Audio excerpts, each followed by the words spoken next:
Hi everyone, welcome back to Simone's Garden Journey. This is Simone and I garden here in Oshawa, Ontario, Canada. And today I just want to walk around the garden I just want to document how the garden is looking. It's July and we've made so many changes in this our front garden this year, and I really want to have a documentation of it because so many things have changed since we moved into this property 3 years ago, and I didn't think to document it then. And now I would love it if I had, it documented somewhere where I could go back and look at it and to see what it was and what it is right now. So today I'm just going to walk around and document all the changes that we've made in the front garden and show you all the plants and how the plants are doing. And I hope you enjoy this tour of our front garden. Okay, let's start right here at the front under the street. And I live right next to the street, so it's a very busy street. Sometimes it can get loud, and it was really loud, so I decided to do a voiceover for this video instead of using the audio. And under this tree, I have some hostas, some surefire rose begonia, and some bugleweed, and it's looking good. I like it. Now we still have some plans for this front lawn because this is too much grass. I need more gardens, okay? So we plan to do like an L going across right there. So we're gonna create a new garden bed right there for the fall and for next season.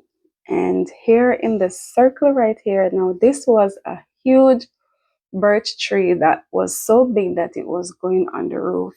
So we had to take it out, and the stump is still there, the roots are still there, so it's really hard to dig in this area. But I was able to dig and plant these three rocking plain the blue salvias.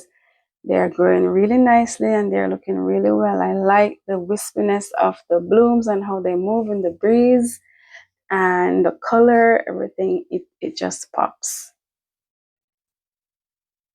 Now this is where the major transformation happened in our front garden, because this wasn't like this before. So Jermaine got these bricks from one of our landscape designer friend. He took them out of a job that he was doing, gave it to us, and with a little bit of creativity, Jermaine was able to repurpose them and build this patio area right here. And in these pots right here, I have the purple fountain grass, and I always forget the name of this plant. Uh, this is called Biden's, I believe. Yeah, so Biden's. It's a yellow Biden's, and with the purple fountain grass, it will give a contrast with the yellow and the purple. And I'm excited to see what it looks like. I had to cut it back because something was eating on it, so I had to cut it back, but it's starting to flush back out, and I'm excited to see what it will look like with the blooms. And here in this little raised bed right here, I have some verbena, and I also have some celosia growing right here. So that is looking good. This is a look from, this angle right here. We have a huge tree in the front. We live on a street, a very old street. The houses on this street were built in 1975. So lots of leaves in the fall. And the weather has been so crazy. Some days have been feeling like fall already. Jermaine just mowed the lawn today, and there were so many leaves on the ground. So yeah, and our this side of the this garden bed right here, this is a huge transformation from what it was. We had some big rocks lining the front right here, and it kind of sloped down, so it wasn't looking so attractive. So Jermaine decided to use these bricks to make this kind of a double raised bed situation right here. And in this bed we have the peony. It blooms white and pink in the spring, very pretty. And that's a mom's that will be a yellow one that will be very pretty in the fall. And I have my one of my favorite plants right here. It's the geranium. These plants, they bloom continuously. You just need to deadhead them and they continue blooming. And here I have some more verbena, more geranium, and one sweet potato vine. Look at that. That's just one plant. And it's spreading, which is exactly what I wanted it to do. I wanted it to grow and spill over the bricks and to kind of soften the area a little bit. So I'm liking it so far. It's doing exactly what I wanted it to do. In this top one, I have some portulaca right there, more geranium, and this is an autumn joy sedum. I love sedum. It's so easy to grow and does not need a lot of effort from you, and it blooms really pretty in the fall. And behind it, I have a rose, one of the sweetest smelling rose I've ever come across in my gardening. And this is my little quick fire hydrangea, which is looking very lovely. It's starting to turn pink. So with this hydrangea, it's one of the earliest blooming hydrangeas on the market.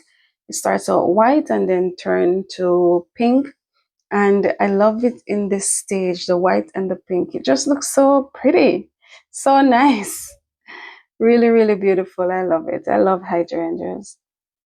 And I also have a Gara underneath it, which you can hardly see right now. And beside it, that purple plant is a delphinium that my neighbor gave me. So I don't know the exact variety of it, but it's looking good. This one is not looking so good, but it will bounce back next year. So this garden bed is looking really good. My plan for it is to have lots of shrubs and perennials in this space because I love the lush look of gardens. I love the cottage garden style, and that is what I want for this area. I have a red hot poker right here that I don't know why it's not blooming. It's supposed to bloom June to August, and it has not bloomed for me as yet. So I don't know why it's not blooming, but I want to deck this space out with beautiful shrubs and perennials. Now, our lawn grass area is not looking so good, but our garden is a work in progress and we garden on a budget and we are taking things one step at a time. This year we're focusing on the garden beds, and next year we might focus on the lawn, just one step at a time, and we're taking it little by little. So we will get to the grass eventually. Here I have in this bed, this is a new bed as well that Jermaine created for me this year. And I have in here some zinnias, cosmos, and sunflowers. So the sunflower is the little Leo sunflower, which is about ready to bloom. I think I have about 3 in this space right here. There's a grass right there that my neighbor gave me. It's not doing so well. This zinnia right here is called the Benares Giant, which I'm not so, impressed with. I have about 6 plants and 3, they're all doing, growing differently. One is growing so well, the other 2 not so bad, and the rest is just not growing so very well. And this is the Cosmo, the Purity variety of Cosmo, which has white blooms, which I love Cosmos. Just the grassy, fine texture of the leaves, and they're very whimsical and they blow in the wind. It's just magical. And at the front, I have a cactus mix of zinnias, which zinnias is one of my absolute favorite plants.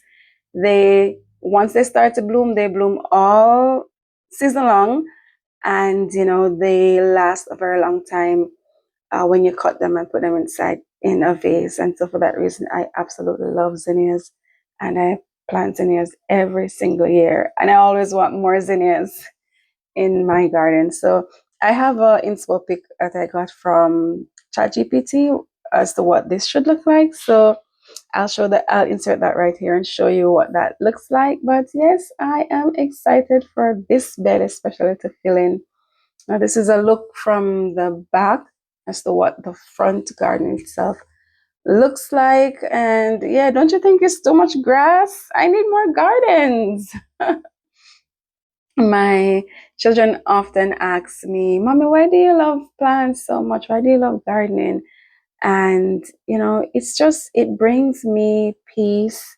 It brings me comfort. It brings me joy. And I just love learning about the plants. I love to watch the plants grow.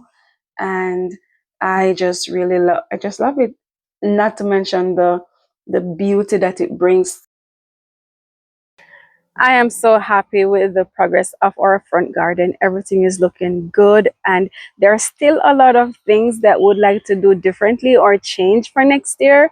But for now, this year, we are so grateful and so happy for everything that we were able to change or improve in our front garden just to make it look better, have a better curb appeal, and just to bring us more joy in the end, because that is why we do what we do, because it sparks joy for us. So if you enjoy this little tour of our front garden, learning about what it used to be and what it is now, seeing the transformation, thank you so much for watching today, and would love it if you would subscribe, because the season is still not done. I still have more to show in my garden journey. So thanks for watching today.